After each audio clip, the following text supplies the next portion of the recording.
A quote from Marie Kondo. And I think I forgot the accent mark, so I probably should fix that. Marie Kondo. All right. The best way to find out what we really need is to get rid of what we don't.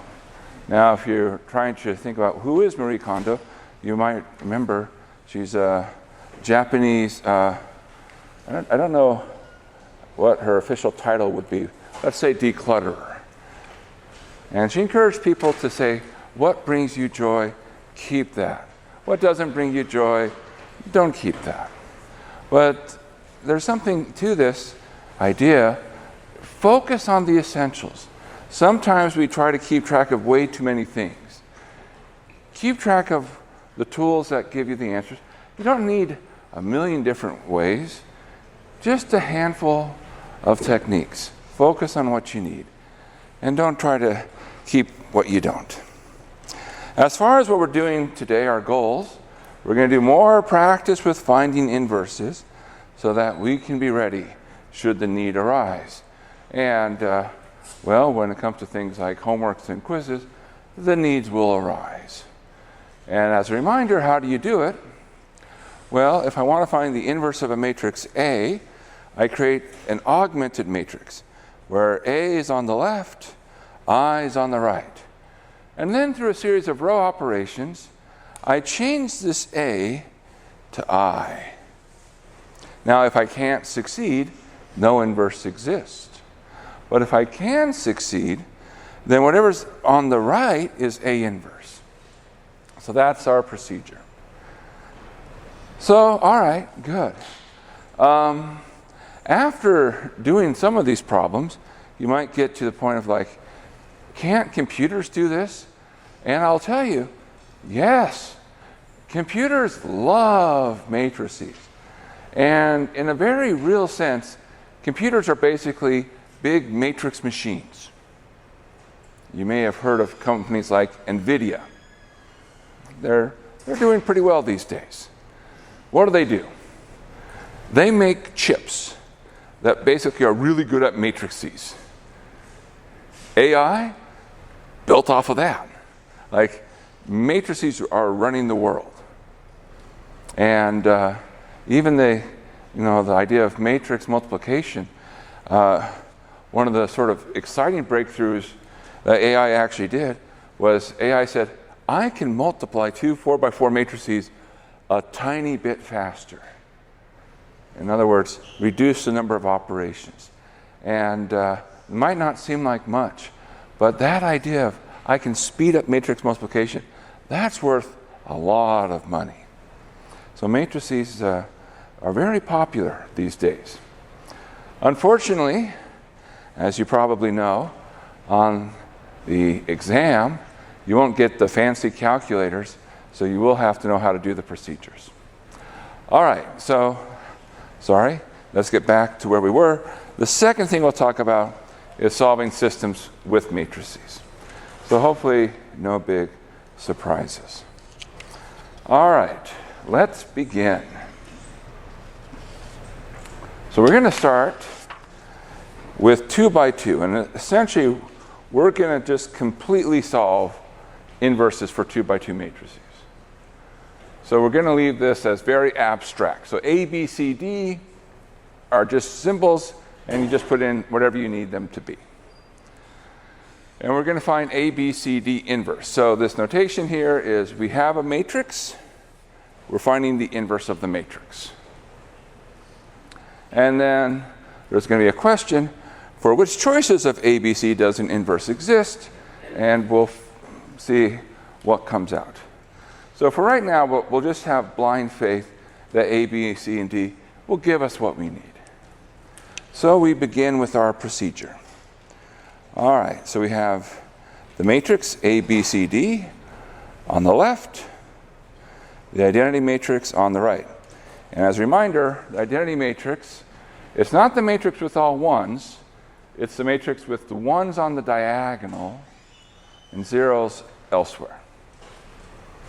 All right, so we channel our inner row operations. Say, all right, let's just run through the procedure. Step 1, this upper corner.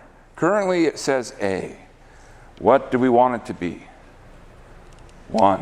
It must be the 1. So what do? We scale. So we're going to take 1 over A times row 1 and send that to the new row 1. Don't worry about, oh, but what if A is 0? Don't worry about that for now. We're just going to take care of that at the end. All right. So if we do that, we now have 1, B over A, 1 over A, 0. And the second row is unchanged. Okay. So with that out of the way, we say cool, cool, cool, cool. Now we want to knock out the rest of that column. In particular, that entry I've just marked, this C, we don't want that to be C. We want that to be 0. So what can we do? What can we do?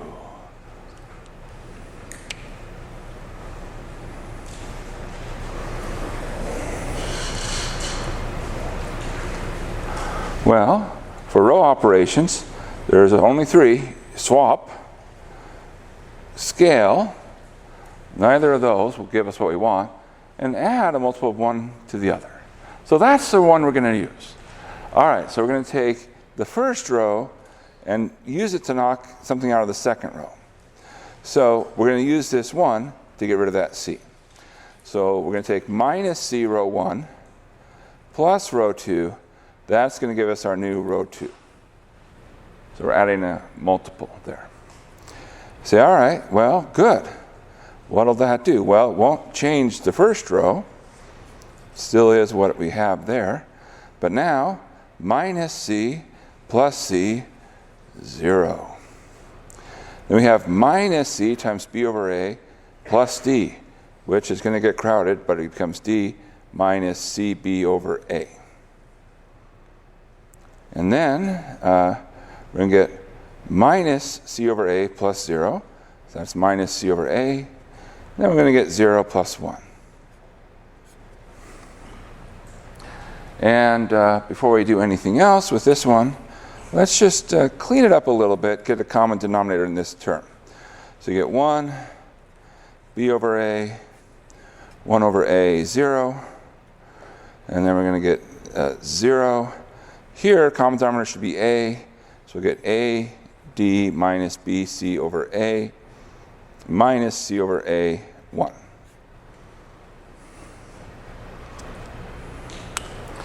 All right. So that was not any row operation, it was just rewriting. First column, looking marvelous. 1, 0. Mwah. Beautiful. Now we turn our attention to the second column. We say, all right, in particular, we look at this next entry. AD minus BC over A. We don't want that. What do we want here? 1. Because we're trying to make this look like 1, 0, 0, 1. So we need to scale. All right, well, we're going to scale as follows. We're going to take, we'll put it down here. We're going to take A over AD minus BC. So I'm just flipping it upside down, times row 2 becomes our new row 2. So the first row hasn't done anything yet, so that's okay. The second row, 0 stays 0, because when you scale 0, stays 0. Here we scaled by the reciprocal, so that becomes 1 intentionally. Now, the next term, you'll notice we have an A downstairs and A upstairs. Those cancel. So we end up with a minus C over AD minus BC. And then we have an A over AD minus BC. All right. We're in the home stretch. That's the thinking anyways. What's left? Well, only one entry left that we're not enthusiastic about. This last piece here, this b over a in the sort of the upper right corner. What do we want that to be? 0. So how do we get there? Use the second row to help knock out what's in the first row. So we're going to take minus b over a times row 2, add that to row 1. That becomes our new row 1. All right. Which gives us, well, we'll start with what's on the left. So the bottom stays the same. 0 plus 1 is 1. Minus b over a plus b over a is 0. And so this is the identity which equals happiness. Okay, good. So we just have to figure out what's happening on the other side. Now, two terms are still going to be the same, what's in the bottom row. So minus c over ad minus bc, a over ad minus bc. And now comes a moment when we're going to have to do some patient math. Let's maybe start with this last entry because it's going to be a little bit cleaner. Do you see how there's an A and there's an A? I'll point here. The A's cancel. So what you have is minus b times ad minus bc. You're going to add it to 0. So that gets you to minus b over ad minus bc. Still one entry. All right, so the last entry looks like what? Well, it's minus b over a times minus c over ad minus bc.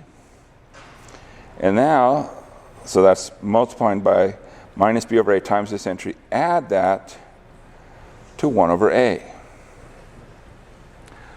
If I were to add these together, how would I achieve that? What would I need to do?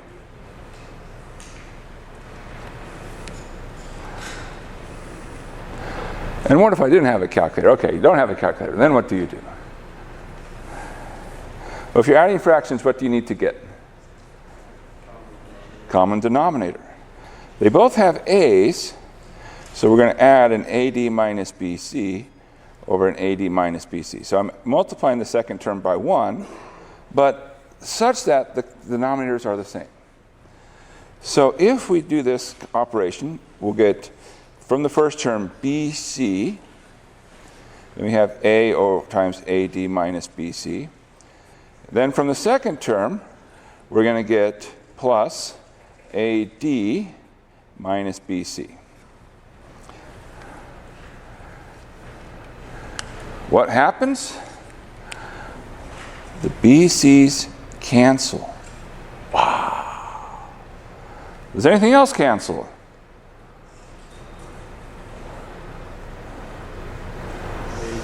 Oh yeah, A. You betcha, A. See? Got an A, 2 A's, yeah, A. Oh yeah, A. A's are gone.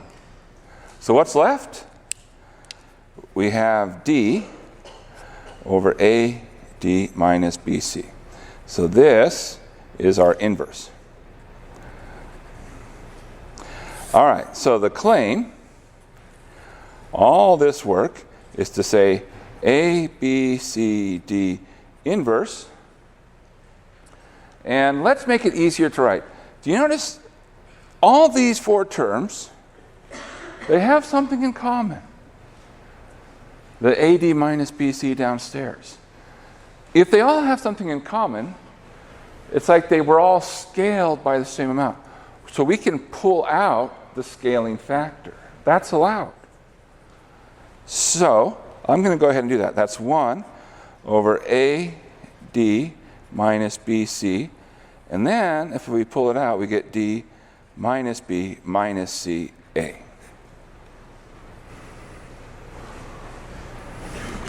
Okay. How can we check our claim? How do we know if something is an inverse? If I say this is the inverse and someone hands me something back, how can I make sure they handed me the inverse? What's the procedure to check?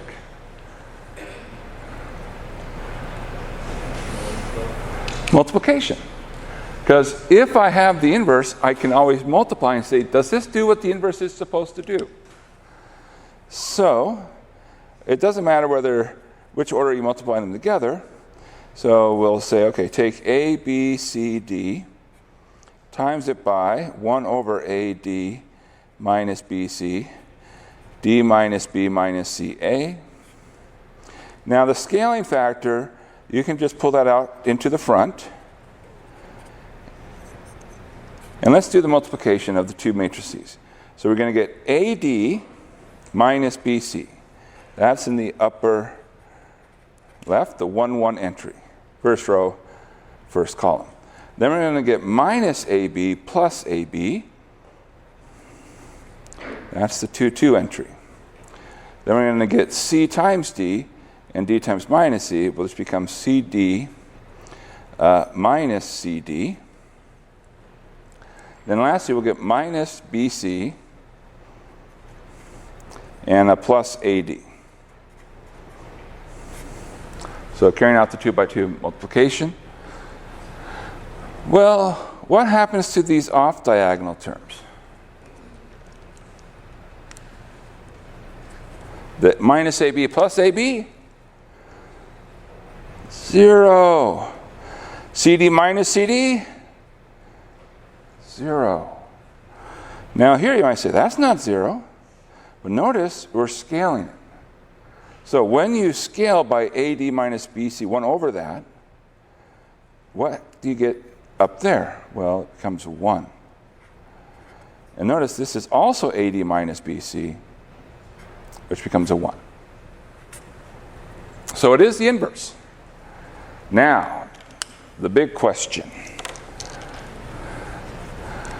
When does this actually work? Look at the formula. When could we have a problem?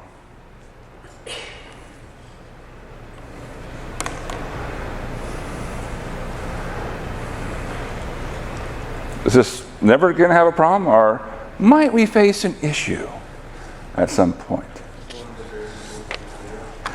Well, one of them being 0 is not necessarily bad. Look at this operation. Nothing interesting happens here. Focus on this. What could be bad?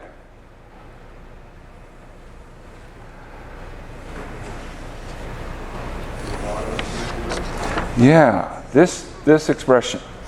So, what we can say, sorry, gonna have to cover it up for a second. We have A, B, C, D inverse is 1 over AD minus BC, DA minus B minus C.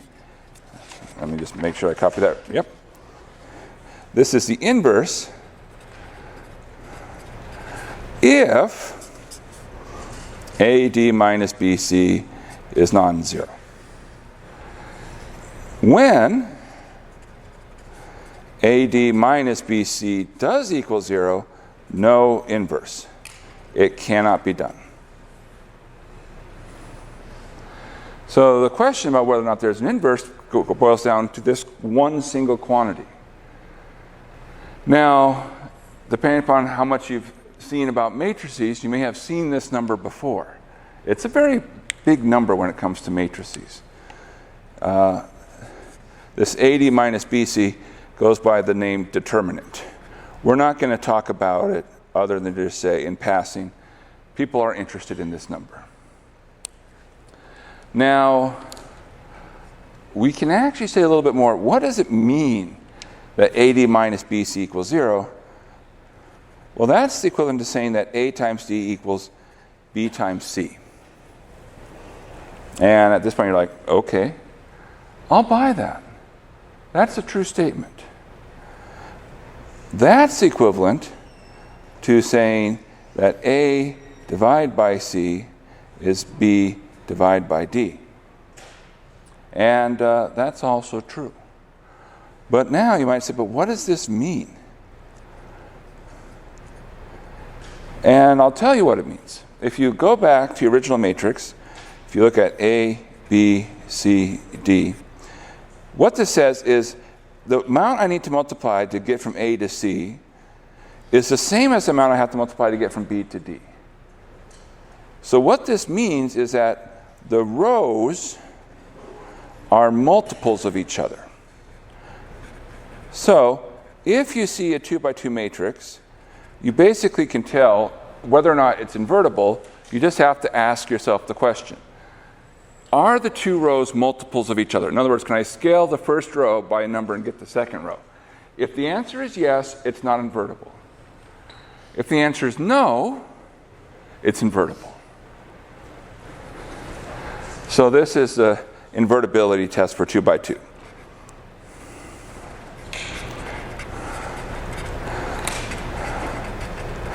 So that's a side note. Now you might be wondering, hey, does there something like this exist for 3 by 3? Yes. Are we going to work it out? No. But it can be done. All right. So let's try it out. Now that we have this, we can go a lot faster. Can someone give some numbers? You need 4 numbers.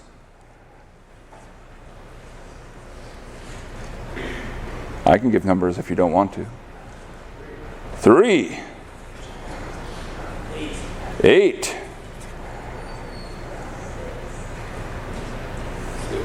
6. You can even throw a negative in there if you want. -0. Well, that's the same as +0. All right. 3, 8, 6, 0. Is this invertible?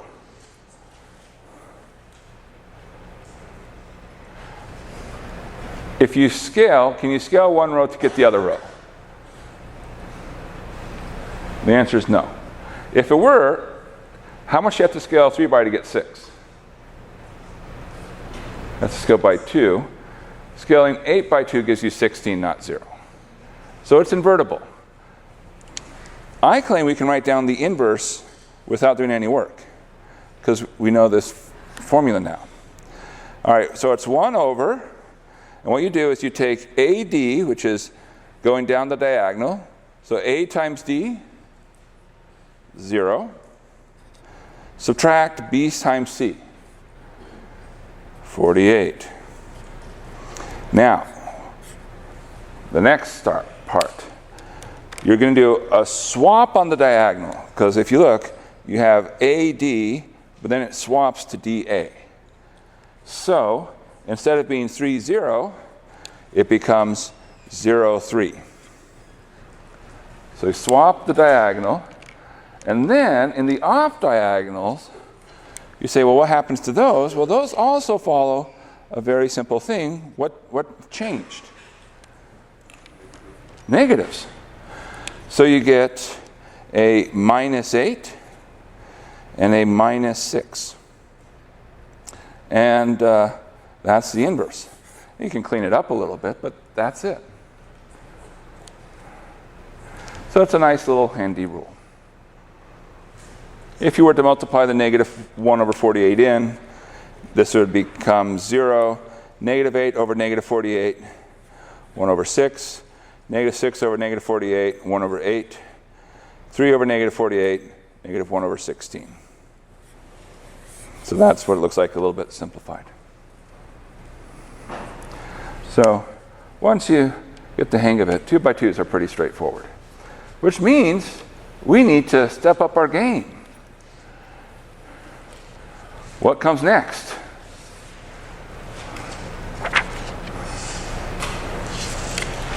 Yeah, that's right. 3 by 3.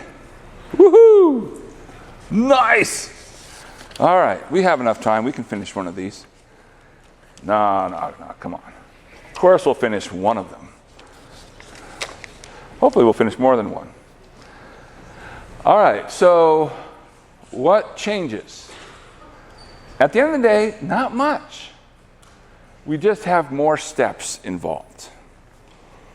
So if we're asked to find the inverse, we do a quick check. Is it square? If the answer is no, we don't have to do anything. We just say no inverse. So is it square? Yeah, all right, darn it. Now, just because it's squared doesn't automatically guarantee that there's an inverse, but it does mean we have to do more work. That's okay. So we start by writing it down and make that big augmented matrix. So our identity matrix on the left. So remember, it's the matrix that has ones down the diagonal and zeros elsewhere. And we start and say, well, we'd really start in the first column, and that first entry in the first column, we'd really like that to be a 1. So what do we need to do to make that a 1? Nothing. It's already a 1. Ah, nice. Oh, man, it's our birthday. Cool. Well, so they say, okay, go to the next thing, which is we want to make those zeros. Because we want the first column to look like the first column of the identity matrix. So we want 1, 0, 0. So we're going to do 2 row operations at the same time. Save ourselves a little bit of writing. So we're going to use the first row to help knock out something in the second row, and the first row to help knock out something in the third row. So I tend to put some notes on the side, multiply the first row by -2 and add, multiply the first row by -1 and add. By our notation, we're going to take -2 row 1 plus row 2 becomes our new row 2, minus row 1 plus row 3 becomes our new row 3. So we're using the first row to help knock out the other entries in that column. All right. So we have a 1 in the stop. In fact, nothing here is happening to the first row. The first row is being used on the other rows. Let's start with the second row. We're multiplying the first row by -2, adding it to row 2. So -2 plus 2, 0. -2 plus 3, 1. 0 plus -1, -1. -2 plus 0, -2. 0 plus 1, 0. 0 plus 0, 0. All right. Now, -1 times the first row added to the third row. So -1 plus 1, 0. -1 plus 1, -1.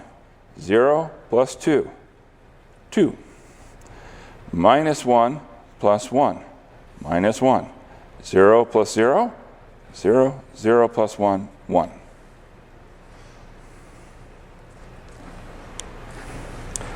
All right, so first column's looking pretty good. Then we come to our second column. We say, you know, we'd really like the entry second row, second column. That entry, we'd really like to make that a 1. What do we need to do?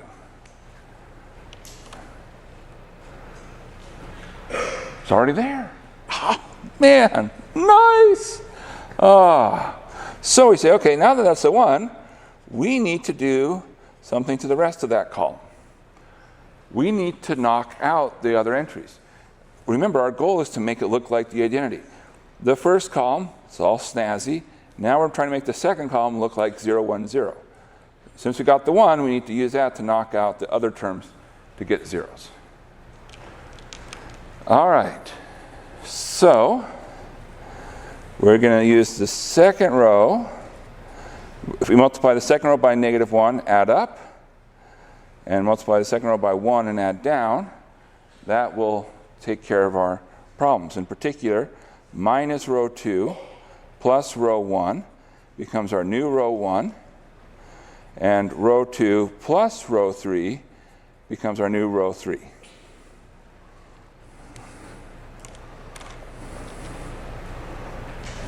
All right. Well, let's see what we get. The middle row stays the same, so we can just go ahead and copy that. All right, so we're going to take -1 times the middle row added to the first. So -1 times 0 plus 1. So the nice thing here is our process of elimination. Once we've got a nice column, we're going to keep it nice. So the first column is going to stay as 1, 0, 0. That should not be a surprise. Minus 1 plus 1, 0. 1 plus 0, 1. 2 plus 1, 3. Minus 1 plus 0, minus 1. And then 0 plus 0 is 0. All right, add row 2 to row 3. 0 plus 0, 0. 1 plus minus 1, 0. Minus 1 plus 2, 1. Minus 2 plus minus 1, minus 3. 1 plus 0, 1. 0 plus 1, 1.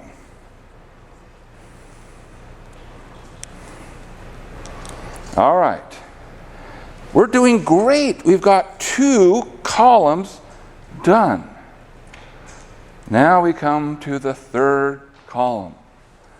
Say, all right, this entry, we want that to be a 1. Good news. It's already a 1. Ha-ha, ho-ho, ha-ha. So, say, well, what else do we need? Well, we need to use that to make these other entries above it 0. Because, again, our goal is to make it look like the identity matrix. We're doing really well. We got 1, 0, 0. We got 0, 1, 0. Once we get 0, 0, 1, life is good. Life is wonderful. All right, so we say, what can we do? Well, we're going to add multiples of row 3 to row 2 and to row 1. And we'll add just a 1 multiple of row 3 to row 2, because 1 plus negative 1 is 0. And minus 1 times row 3, add that to row 1. So in our notation, if we take row 3 and add that to row 2, that becomes our new row 2. And minus row 3, add that to row 1, that becomes our new row 1. That's our elimination that we're doing. All right. So hopefully this is our last step. So let's see. What are we going to get? The last row won't be changing because nothing is being replaced for row 3. We can start with the top. So we can take minus row 3 plus row 1. So 0 plus 1, 1. 0 plus 0, 0. Minus 1 plus 1, 0, right? Because it's minus row 3 plus row 1. All right, so minus row 3 plus row 1. So minus minus 3 is 3. Plus 3 makes 6. Minus 1 plus minus 1, minus 2. Minus 1 plus 0, minus 1. Okay, almost there. Row 3 added to row 2. 0 plus 0, 0. 0 plus 1, 1. 1 plus negative 1, 0. Negative 3 plus negative 2, negative 5. 1 plus 1, 2. 1 plus 0, 1. All right, so first question. Does our original matrix have an inverse? What's the answer? Yes. Because we successfully did row reduction, got it to I. What's the inverse? We read it off here. So it's 6 minus 2 minus 1, minus 5, 2, 1, minus 3, 1, 1.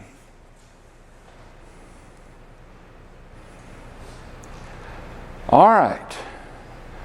Well, we should check ourselves.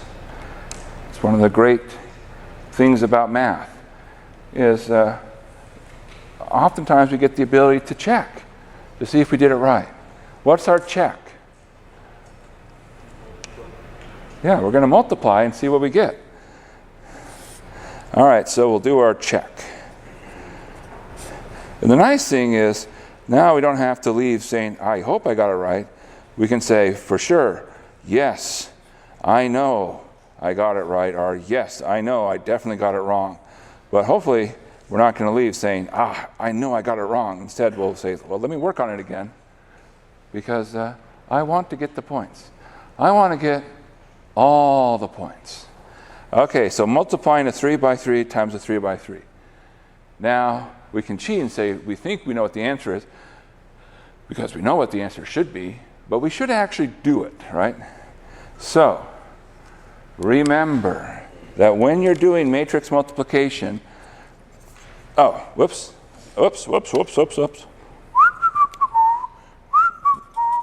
Should not have written the inverse there. Should just write the original matrix. Apologies for that. All right, so when you're doing matrix multiplication, remember you're going to do the rows on the first one and the columns on the second one. And essentially the idea is you're going to combine every row with every column when you do this. All right, so 3 rows, 3 columns, 9 combinations, and 9 entries. So first row and first column, 6 minus 5, 0, 1. First row, second column, minus 2, 2, 0, 0. First row, third column, minus 1, 1, 0. Good. So far, so good. All right. Second row, first column, 12. Minus 15 plus 3. That's a lot of numbers. 12 minus 15 plus 3. That's 0. Nice. Cool. All right. Second row, second column, minus 4. Plus 6. Minus 1. Minus 4 plus 6 minus 1 gives us 1. All right, second row, third column. Minus 2 plus 3 minus 1. 0. Now, third row, first column. 6. 0 minus 6. 0. Third row, second column. Minus 2. 0, 2. 0. Third row, third column, minus 1, 0, 2, 1. All right. So, we succeeded. Kapla. Kapla. All right. All right, let's switch gears and talk about why are we doing this?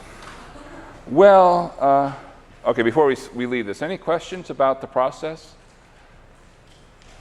It's the same as what we were doing for 2 by 2. Just be patient. This one turned out to be nice. Oftentimes you will get fractions involved. Fractions can be scary. I speak from personal experience. It's okay. Just be patient, work through the procedure, make sure you get common denominators. You'll get the right answer. All right. So,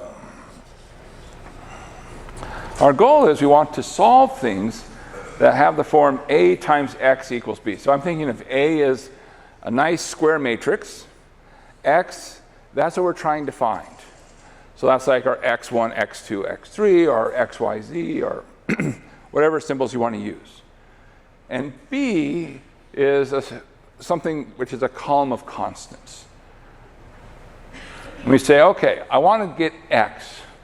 I want to get X by itself. Now, when we first started doing algebra many years ago, not even, I'm talking like 5, 6, maybe 10, depending upon when they do it nowadays, you might have seen an equation like, oh, 2x equals 4. And they ask you, well, what is x? So if you saw 2x equals 4, what would you need to do? I know it's a very simple question, but let's start there. 2x equals 4, what do you need to do?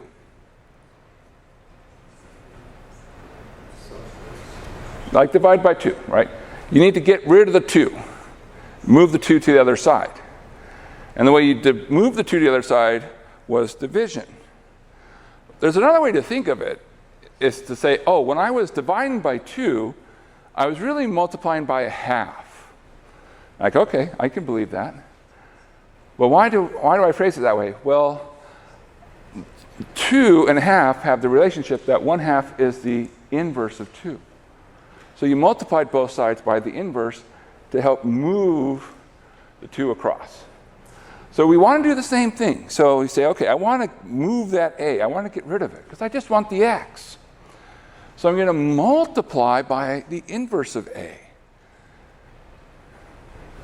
So I'm going to do it on both sides. Now is the time when we say, be careful, because unlike the number 2, it doesn't matter when you have numbers, whether you multiply on left or right. With matrices, multiplication order matters.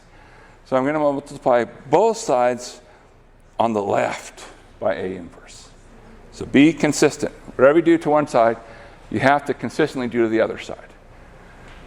So both sides get multiplied by a inverse. And you say, but wait a second, a inverse times a, that's the identity matrix. That's what the inverse is meant to achieve. So now you have I times x.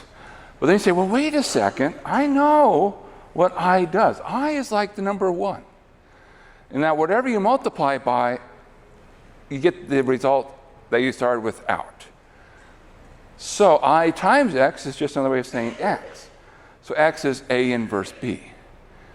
It's the same basic ideas, we're just having this more complicated language. Now, you might say, well, this is great, but what if a is not invertible? Okay, then you can't do this x equals a inverse b, because a inverse doesn't exist. That's when you go back to Gauss-Jordan elimination. All right. So, there's a question. Solve the following systems. And we have 3x plus 4y equals 3, 5x plus 7y equals minus 2. And to be clear, these are 3 systems. We'll add a dividing line. 3x plus 4y equals 8, 5x plus 7y equals minus 11. 3x plus 4y equals 7, 5x plus 7y equals 1. Let's put this in the language of matrices. So, what we can put it in the language of matrices as, you have the coefficients, 3, 4, 5, 7, your unknowns, x, y, equals 3 minus 2. And you can check these are the same, right? Think about matrix multiplication. 3x plus 4y, that has to equal 3. 5x plus 7y, that has to equal minus 2. If we do it for the other ones, you'll see something emerging, which you probably already saw. You say, wait a second, these look really similar to each other. In particular, all of them, when you look at the left-hand sides, they're the same formulas. So it'd be nice if we didn't have to repeat a process 3 times. It'd be nice if we could just say, look, I have one thing that I can use, and that'll help me solve all of them. So what are we going to do?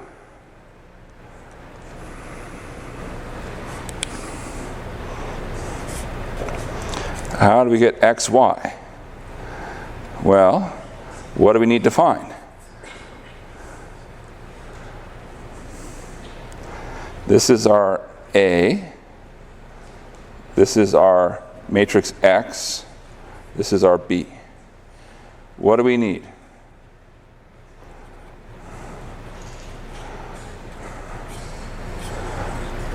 We need the inverse. All right, so since we've done all 2x2 matrices, in theory, let's see if we remember it. It's 1 over A times D, so multiply on the diagonal. So 1 over 21 minus the other diagonal, 4 times 5, so 21 minus 20. Now, the good thing is 21 minus 20 is a nice number. It's 1. It's almost like somebody planned it. They did. Okay, whoops, not equals, parenthesis, parenthesis. Now, what do you do with the diagonal terms? Swap. What do you do with the off-diagonal terms? Switch the sign. Since the front term is 1, we end up with 7 minus 4 minus 5, 3. You can multiply and check, it works. So for us, we say, we're going to just carry out the computation. So we get, for the first case, it would be 7 minus 4 minus 5, 3 times 3 minus 2. That's our x equals A inverse B. Well, what does that equal? Well, what do we get? 21 plus 8 gives us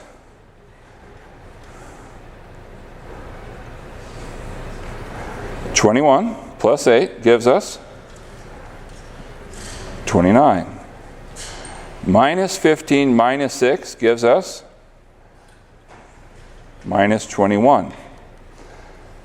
So how do we read the answer? Well, we read off the entries, right? Compare the two matrices. So the x, that's the first entry. So that says, hey, the solution was x equals 29.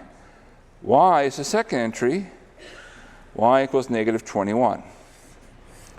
And you're probably looking at that and said, well, of course. I'd look at that and say x should be 29 and y should be negative 21. It seems so obvious. Or maybe not quite so obvious. And,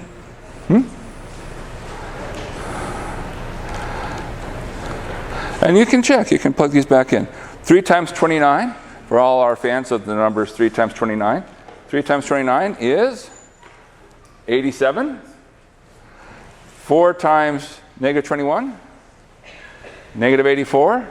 87 subtract 84 is 3. Works out. The math checks, which is good because this is a math class.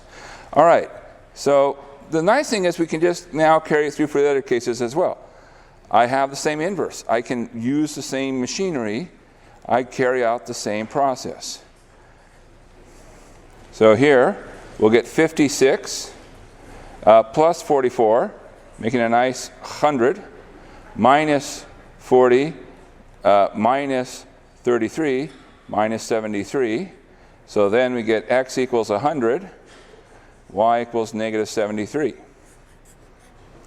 And for the last one, as we finish up here, again, multiplying by the inverse, we're going to have 7, negative 4, negative 5, 3, times 7, 1, which will give us 49 minus 4 makes 45, minus 35 plus 3 makes minus 32, so x equals 45, and y equals minus 32.